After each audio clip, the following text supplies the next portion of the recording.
Anim. Sa isang iglap, natigilan ang lahat. Pagkatapos ng lahat, walang sino man sa Horrington ang nang-ahas na sumalungat sa utos ni Tommy.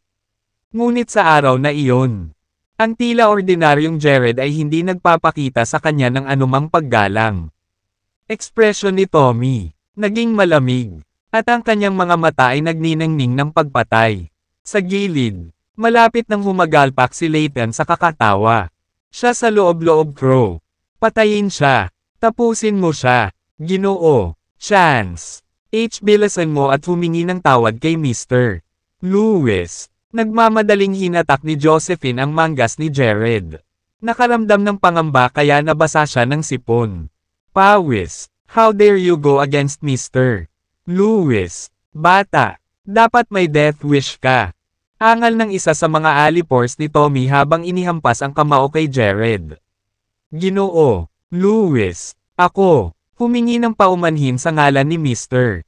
Chance. Bumaba si William sa gulat nang makita niya ang alipin ni Tommy. Gagawa na sana ng hakbang. Gayunpaman, hindi siya nang ahas na utusan ang kanyang mga tauhan na kumilos dahil sa kanyang 12-dosenang seguridad. Ang mga gwardya ay walang kapantay sa ilang daang alipin ni Tommy. Kahit na ipagsapalaran niya ang kanyang buhay, ang katapusan ay magiging pareho. Ngunit ang pamilya Sullivan ay kaladkarin lamang sa gulo. Walang sinabi si Tommy, ni entertaining his apology or ordering his lackey to stop. Yung kawawa niya ay matangkad at matipuno at halos isang ulo ay mas mataas kaysa kay Jared. Hindi lang iyon. Umbok siya sa mga kalamnan. Sa makatuwid, malamang na mapilayan si Jared kahit na hindi siya mamatay sa isang suntok na iyon. Parehong Layton at tinignan ni Sandy si Jared nang nakangisi. Inaasahan din ni Warwick at Juliet na makita ang kanyang kahabag-habag na kalagayan sa isang sandali. Naghihintay na makita siyang magpakatanga. Doble ang napunta sa dating dahil siya pa nasasaktan ng husto sa sampal na nagpalipad sa kanya kanina. Kaya naman, gusto niyang makitang baldado si Jared. Ngunit nang malapit na ang kamao ng alipin sa mukha ni Jared, si Jared inabot at sinalo ang dambuhalang kamao. Gaano man kalakas ang ginawa ng lalaki, nalaman niya na siya, hindi niya maigalaw ang kamay niya. Sa tanawing iyon, nataranta ang lahat, kahit si Tommy ay hindi nakakatulong. Tinignan ng malapitan si Jared. Nako, pakiramdam niya ay nasa bingit na siya ng atake sa puso kapag siya talaga sinisiyasat ng lalaki. Halatang napansin niya ang singsing na kulay bronze sa daliri ni Jared pati na rin ang nakaukit na dragon. Ito, ang Dragon Ring. Iyon ang Dragon Ring. Ang taong nagsusuot ng Dragon Ring ay ang Panginoon. Ang Dragon Sect. Saglit siyang nahulog sa ulirat. Sa sumunod na segundo, sumigaw siya, "Get the hell, layo! Sino ang nagtanong sa iyo na kumilos?" Pagkatapos niyang umungol sa kanyang allipiers, pinalipad niya ang lalaki gamit ang isang sipa. "Patawarin mo ang aking kamangmangan, Mr. Chance." Nagmamadaling humingi ng tawad si Tommy kay Jared. Hindi niya kailanman inaasahan na ang Panginoon ng Dragon Sect ay biyaya sa kanya. Hindi gaanong mahalaga si Horrington sa kanyang presensya noong ang Dragon Sect ang pinakamisteryosong organisasyon. Ang buong mundo, sa isang pitik lang ng daliri nito. Manganginig ang buong mundo. Sa katunayan, kay Tommy, ang Templar Regiment ay nasa ilalim ng utos ng Dragon Sect. Ang Dragon Sect ay may kabuoang 13 mga rehimyento sa buong Chania. At ang Templar Regiment ay isa lamang sa kanila. Gayunpaman, nang hindi sila ipinatawag, ang mga rehimyento ay nag-iisa-isa na nagpatakbo nang hindi inilalantad ang kanilang pagkakakilanlan. Para sa kadahilanang iyon, maaari lamang tawagin ni Tommy si Jared bilang Mr. Chance noon. Nakikita ang kanyang biglaan. Pagbabago ng saloobin kay Jared. Lahat ay nataranta. Wala silang ideya kung ano ang sinusubukan niyang gawin. Maging si Jared mismo ay medyo nagulat. Hindi ko na ba kailangang humingi ng tawad? Tanong niya. Pansamantalang nakatutok ang tingin kay Tommy. Hindi. Siyempre hindi. How would I dare ask that you apologize, Mr. Chance. Pakisabi lang ang salitang kung. May hiling ka. Dahil sa takot, mabilis na umiling si Tommy. Kahit na ano, ako, hindi maglakas loob na humingi ng tawad sa pinuno ng Dragon Sect. Sabi ko hindi sila magpapakasal kung ako. Attend the wedding. Kalmadong komento ni Jared. Tumango-tango si Tommy at malakas na ibinalita. Cancel ang kasal ngayon. Maaaring mawala ang lahat. Ngayon na, Ginoo. Louis, nakanganga si Joel sa kanya. Walang kwenta. Kung ipakansela ang kasal, gagawin ng pamilyang Scott. Maging katatawanan ng Horrington. Kabanata 17. Linisin ang lugar. Hindi na pinansin ni Tommy si Joel. Kasunod ng kanyang utos, ang kanyang ilang daang alipin. Dumagsa sa banquet hall. Takot na takot ang mga bisita kaya lahat sila ay tumakbo palabas. Warwick at si Juliet, na sa simula ay gustong makita ang kalunos-lunos na wakas ni Jared, ay pinalayas din ng hindi nakikita. Kahit ano. Samantala, si Joel ay nagsuot ng malungkot na ekspresyon sa sandaling iyon. Layton. Sa kabilang banda, pinandilatan ng mata si Jared na nababalot ng galit ang mukha na parang gusto niyang pumatay. Kanya. Arg. Paano ang pamilyang Scott ay magtataas na ng ulo pagkatapos na maging lubos? Pinapahiya ngayon. Jared. Kahit hindi makapag-asawa si Sandy ngayon, huwag kang mangarap na makakabawi ka sa kanya. Ikaw, magsasaka. Ang isang tulad mo ay hindi makakahanap ng mapapangasawa. Sigaw ni Melinda kay Jared. Malapit na siyang sumabog. Isang daluyan ng dugo na sinira niya ang kasal matapos silang tuluyang magkabit ng mayamang Scott. Pamilya, sa tingin mo ba mapipigilan mo akong pakasalan si Layton sa pamamagitan ng paggawa nito? Jared, tumigil sa pangangarap. Ako na, wala nang kinalaman sa iyo. Kaya tigilan mo na ang panggigipit sa akin. Binaril ni Sandy ng mga punyal si Jared. Ang kanyang tingin ay wala sa lahat ng emosyon maliban sa pagkamuhi. Nang marinig iyon, napangiti si Jared. Ako ba ang nangharas sa'yo? Sa pagkakaalala ko, nagpumilit kayong dalawa na dumalo ako sa inyo. Kasal. Sinabi ko na sa iyo na hindi ka magpapakasal kung dadalo ako. How dare you, Sandy? Sa sobrang galit niya ay nagngangalit ang kanyang mga ngipin at umirap sa kanya. Huwag mo na siyang pakialaman. Sandy, sinadya niyang galitin ka at pilit kang makausap pa siya. Tignan mo ang makulat niyang mukha. Dagdag pa sa pagiging ex-convict niya. Habang buhay siyang bachelor, nagmura si Melinda. Si Jared kahit hinailan niya si Sandy papunta sa kanya. Sa sandaling iyon, humakbang si Josephine at tinanong si Jared.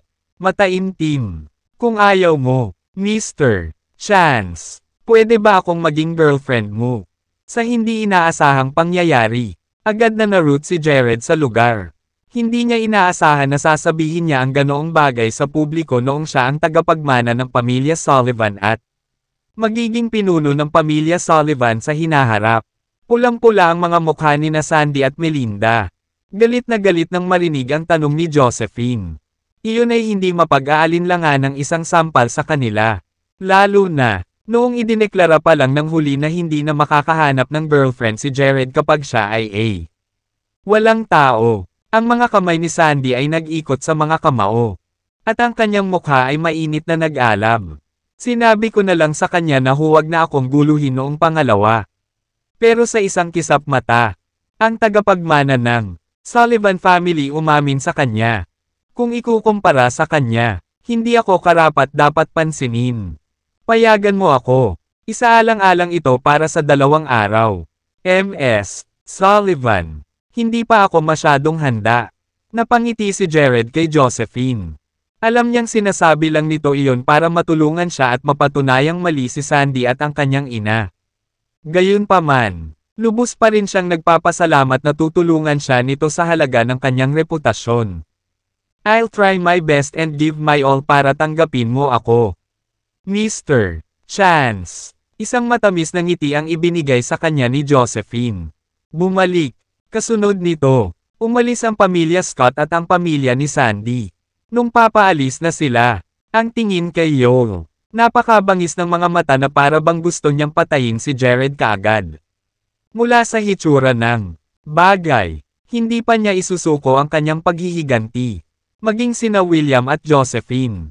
Hiniling na umalis, sa sandaling iyon. Tanging si Jared at ang mga miyembro ng Templar Regiment ang nanatili sa medyo malaki banquet hall. So, ano ang gusto mo? Iluwa mo na lang. Matalas na inakala ni Jared si Tommy. Siguradong may motibo o iba pa para biglang tulungan siyang alisin ang lugar. Gayunpaman, hindi niya inaasahan na si Tommy ay lumuhad sa harap niya nang may kumakatok sa lalong madaling panahon. Tapos magsalita, kasabay nito. Ginawa ng lahat ng ilang daang miyembro ng Templar Regiment. Pareho. Nang makita iyon, natarante si Jared kahit na iniisip niya kung nawala ba ang lalaki sa kanya. Isip, Kabanata 18, ang iyong lingkod. Si Tommy Lewis, ang pinuno ng Templar Regiment, ay nasa serbisyo mo, Panginoon ko, sa iyong paglilingkod, Panginoon ko. Sabay-sabay na umalangaw-ngaw ang ilang daang miyembro ng Templar Regiment, na nagbigay. Laking gulat ni Jared, dahil hindi niya alam na mayroon siyang ganoong katayuan. Nagkamali ka ba, tao? Hindi ako ang iyong Panginoon.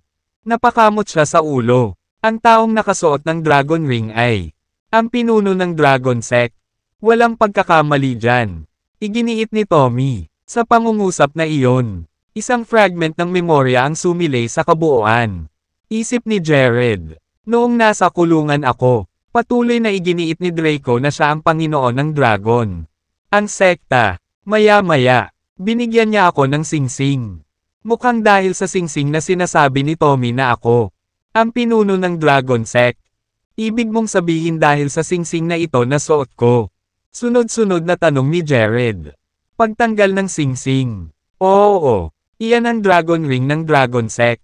Ayon sa mga alituntunin ng Dragon Sect, kung sino ang magsuot nito, ang pinuno ng Dragon Sect. Paliwanag ni Tommy. Iniangat ang ulo at tinitigan ang singsing sa lalaki. Kamay. Medyo hindi komportable na makita silang lahat na nakaluhod. Kumaway si Jared ng kamay. Mangyaring bumangon ka. Una, salamat, Panginoon ko. Tumayo lahat si Tommy at ang mga miyembro ng Templar Regiment. Ako ay magiging tapat sa'yo. Hindi talaga ako ang iyong Panginoon. Dahil may nagregalo sa akin ng singsing na ito. Maling tao ka talaga. Paglilinaw ni Jared. Kinikilala lang namin ang Dragon Ring. Hindi ang tao mismo. Since pasok ka, pagmamayari ng Dragon Ring. Ikaw ang aming Panginoon. Magalang na sagot ni Tommy. Nang marinig iyon, Jared, hindi nakaimik, parang sinadya ni Draco na ipasa sa akin ang posisyon niya. Lahat ba kayong miyembro ng Dragon Sect? Tanong niya. Oo, ang Dragon Sect ay may kabuoang 13 regiment, at ang Templar Regiment ay makatarungan. Isa sa kanila, gayunpaman, hindi ako pamilyar sa mga miyembro ng iba pang mga regiment, at bihira kami makipag-usap. Ang tanging exception ay kapag ipinatawag tayo ng ating Panginoon. Kung hindi, hindi tayo basta-basta. Ibunyag ang aming pagkakakilanlan. Paliwanag ni Tommy. Naiwasan ang mga salita ni Jared matapos niyang marinig iyon. Isang Templar. Maaaring yugyugan ng rehimyento ang buong lungsod ng Horrington sa pamamagitan ng isang pagtapak ng paa nito. Kaya ang Dragon Sect, dapat ay napakalakas kung mayroong 13 ng gayong mga regiment. Bukod sa 13 regimento sa Chania. Panginoon ko, mayroon din kaming mga sangay sa buong mundo. Gayunpaman, wala akong alam na partikular dahil masyadong mababa ang ranggo ko. Habang bumagsak ang mga salita ni Tommy. Ang pagkabigla ni Jared. Hindi. Aba, may branch ba sila sa buong mundo? Nakakamangha. Hindi ko talaga kaya. Unawain kung paano ang isang palpak na tao tulad ni Draco ay maaaring maging isang napakalakas na figure. Sa mismong sandaling iyon, siya ay inaasahan ang pagdating ng ika-15 ng Hulyo. Marahil ay malalaman ko pa ang tungkol sa Dragon Sect sa oras na iyon. Matapos ang kanyang saglit na pagkabigla, kumaway siya ng kamay, at nag-utos, maaaring paalisan kayong lahat. Hahanapin kita kung may kailangan ako. Naiintindihan. Tommy, bahagyang yumoko. Pagkatapos ay umalis siya kasama ang kanyang mga tauhan. Ngunit nanatiling hindi kumikibo si Jared. Magulo ang kanyang emosyon. Mahabang panahon habang siya ay nalulula sa biglaang pagkakakilanlang ipinagkaloob sa kanya. Samantala, si William at si Josephine ay hindi pa umalis sa Glamour Hotel ngunit pumunta sa opisina ng manager sa itaas na palapag. Ito ay ang ari-arian ng pamilya Sullivan. Para makapunta sila kahit saan nila gusto. Seryoso ka ba noong sinabi mo yan kay Mr. Chance kanina lang? Josephine. Tanong ni William sa kanya. Nakatutok ang mga mata kay Josephine. Ano ba ang tinutukoy mo? Bilang tugon. Tulala si Josephine. Ihulog mo yan. Kumilos ka. Kilala ko ang aking anak na babae. Sa tingin mo ba hindi ko alam ang iniisip mo? Ganti ni William ng A. Ngumisi. Dad. Tinutulungan ko lang siya kanina. Paano kaya ako nahulog sa kanya kung kami pa lang? Nagkakilala. Pinandilatan siya ni Josephine. Ngunit nabahira ng pamumula ang kanyang pisngi. Medyo magaling siya. Siya ay may above average na hitsura. At ang kanyang mga medikal na kasanayan ay kahanga-hanga. Ngunit hindi lang ako sigurado kung paano siya pamasahe sa iba. Aspeto, si William ay may magandang impresyon kay Jared. Ngunit ang mga kasanayang medikal lamang ay hindi sapat upang maging ang manugang ng pamilya Sullivan. Pagkatapos ng lahat, si Josephine ay ang kanyang nag-iisang anak na babae. Kaya siya ang mag-aabot ng mga negosyo ng pamilya Sullivan.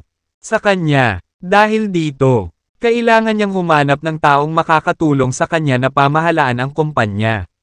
Kabanata 11. Tay, itigil mo na ang labis na pag-iisip. Tumalikod si Josephine. Sa katunayan, nagkaroon ng paghanga si Josephine kay Jared. Lumaki, lalo na nang makita niya kung paano siya pinrotektahan nito nang magkasalubong sila ni Tommy. Nakaramdam siya ng pakiramdam ng seguridad sa kanya sa paligid. Biglang pumasok sa opisina ang manager ng hotel at nagsumbong. Mr. Sullivan. Umalis si Tommy kasama ang kanyang mga tauhan. Ganoon din si Mr. Chance. Nakita ko, lahat tama. Tumanggo si William. Tapos siya, bumaling kay Josephine at inutusan. Josephine, bilasan mo at kunin mo ang mga gamot na kailangan ni Mr. Pagkakataon. Pagkatapos nito, ayusin na may magbabantay kay Mr. Chance ng palihim. Naniniwala ako na hindi hahayaan ng pamilyang Scott na madaling mag-slide ito. Nakuha ko. Tumanggo si Josephine at nagpatuloy sa isagawa ang mga tagubilin. Pagkaalis ni Jared sa Glamour Hotel. Umuwi na siya. Noon. Ito na. Tanghali. Inaasahan na sana ako ni Mama ngayon. Sa katunayan, nakita ni Jared na ang hapagkainan ay nandoon na. Punong-puno ng ulam pagdating niya sa bahay. Hinihintay siya ng kanyang mga magulang na sabay na kumain. Iyan ba? Ikaw Jared? Tanong ni Hannah nang marinig niyang bumukas ang pinto. Mama, ako po. Nagmamadaling lumapit sa kanya si Jared at niyakap siya. Kamay, o anak, saan ka nagpunta? Naghanda na ng pagkain ang tatay mo. Naghintay kami. Ikaw. Bagamat parang nagmumapmak si Hannah. Puno ng saya ang kanyang mukha. Nay, meron ako, na lumabas para ayusin ang ilang bagay. Paliwanag ni Jared. Sa sandaling iyon, lumabas si Gary sa kusina. Hindi tulad ng 3 taon na ang nakalilipas. Si Gary ay tila tumanda ng medyo mabilis. Puti ang buhok niya, at puno ng kulubat ang mukha. Bumalik ka na, simpleng sabi ni Gary. Ang kanyang mga mata ay napuno ng pananabik nang makita niya si Jared. Gayunpaman, sinubukan niyang itago ang kanyang nararamdaman. Oo, tumanggo si Jared. Medyo namumula ang mga mata. Sa pagiging breadwinner ng pamilya natin. Civil ka dati. Lingkod na tinitingala ng lahat.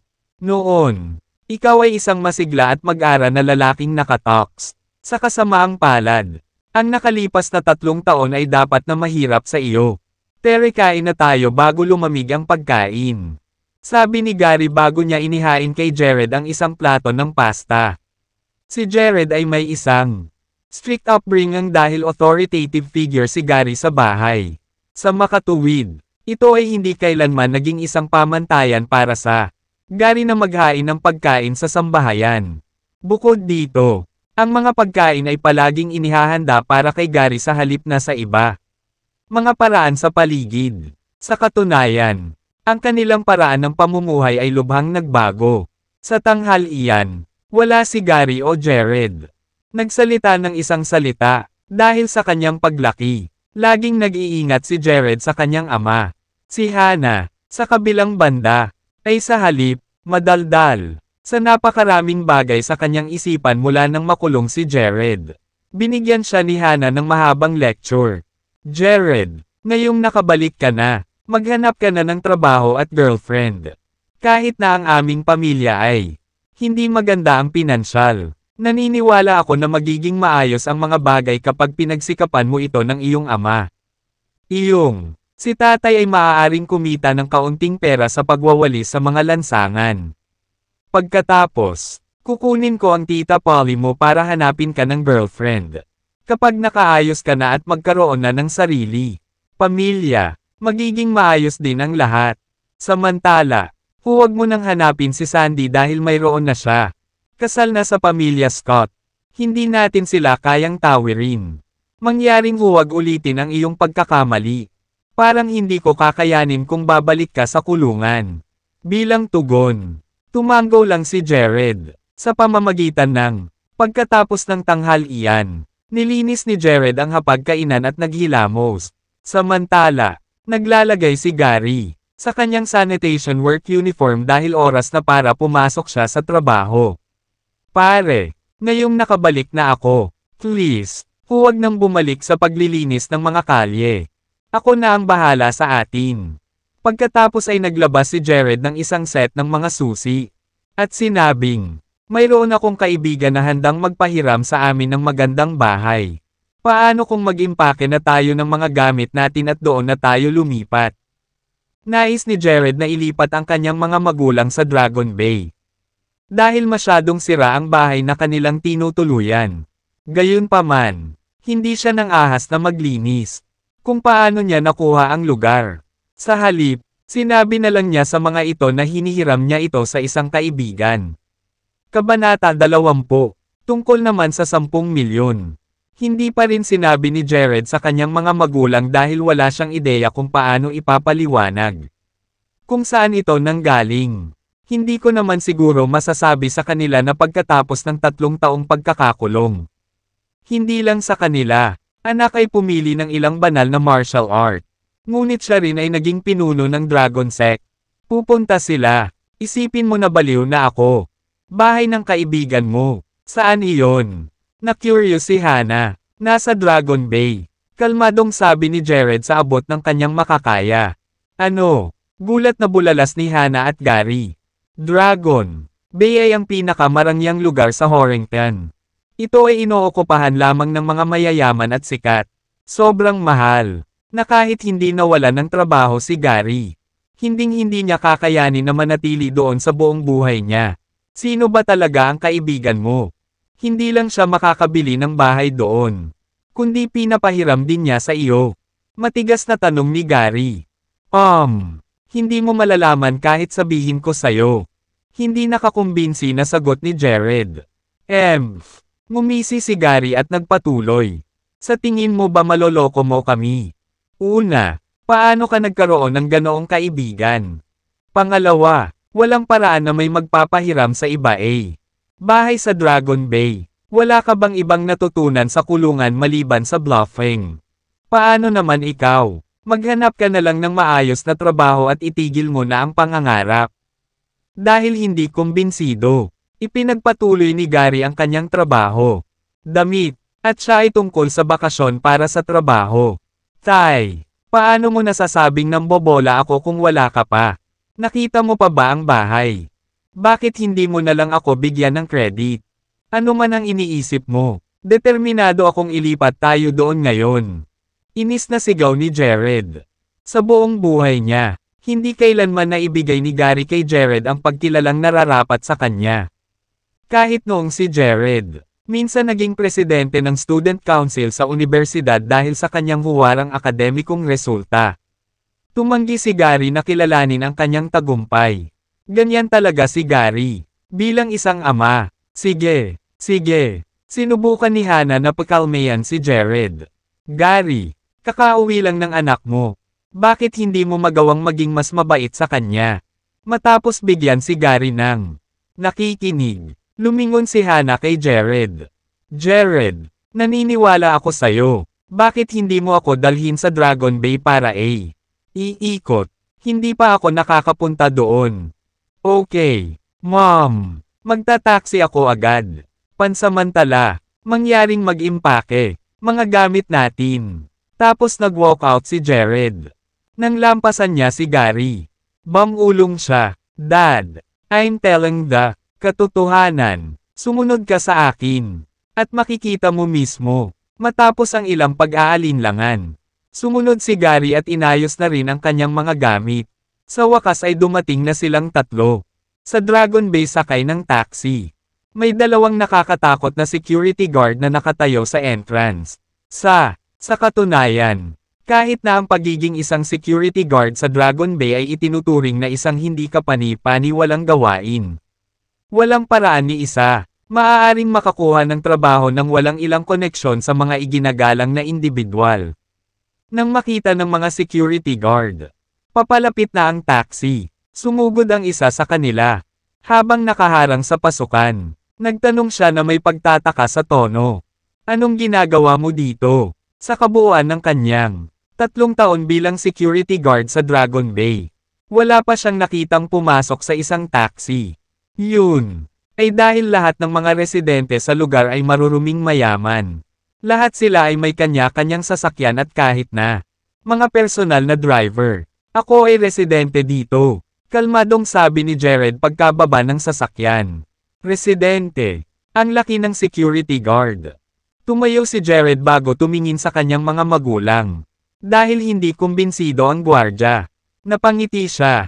Nakita ko na, maraming nagkakagusto sa'yo. Kung umaasa kang maglilibot sa Dragon Bay. Iminumungkahi kung lumiko ka sa paligid at umalis. Nilinaw ng gwardya na hindi siya naniniwala kahit kaunti kay Jared. Matapos makita ang tatlo sa kanila sa simpleng pananamit. Sigurado siyang wala ni isa sa kanila ang mukhang kayang bumili ng bahay. Dragon Bay. Dahil sa prestihiyo ng Dragon Bay, marami talagang mga karaniwang tao ang magbalat kayo. Kanilang mga sarili bilang mga residente para lamang makapasok at masilip. Kaya naman, inisip ng security guard na si Jared iyon. Walang pinagkaiba.